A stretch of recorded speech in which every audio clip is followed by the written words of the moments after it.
Blah.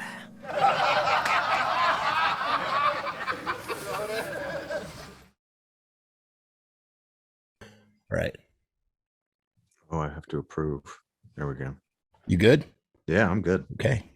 Hello and welcome to another episode of the Frumess thing, where we're doing 31 days of Halloween. And tonight we have a very special show. This has been in the making for some time.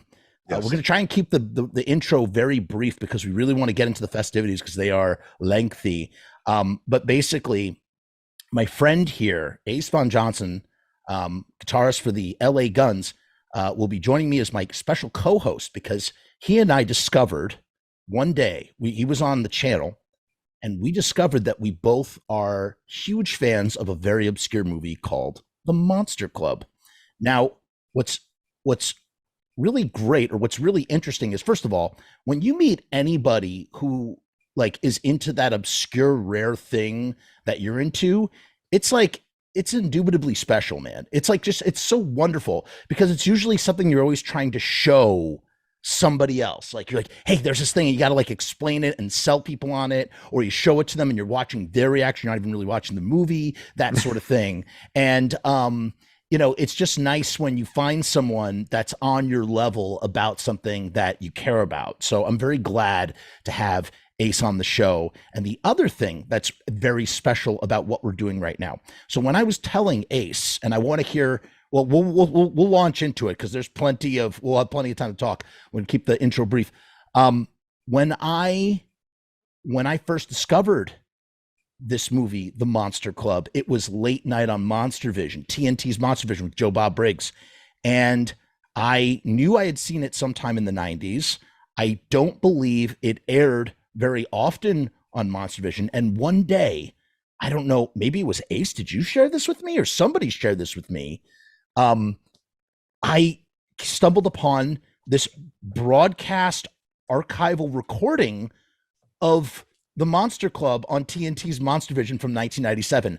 I don't know, I can't say with certainty that that is the very broadcast that I saw in Tucson, Arizona, late at night, but I have every reason to believe that it is. So not only are we watching The Monster Club right now, but we're watching a MonsterVision broadcast of the Monster Club. I think it has all the ads and commercials and bits connected because the movie's only I'm excited for all the interpolation stuff rather than just the movie.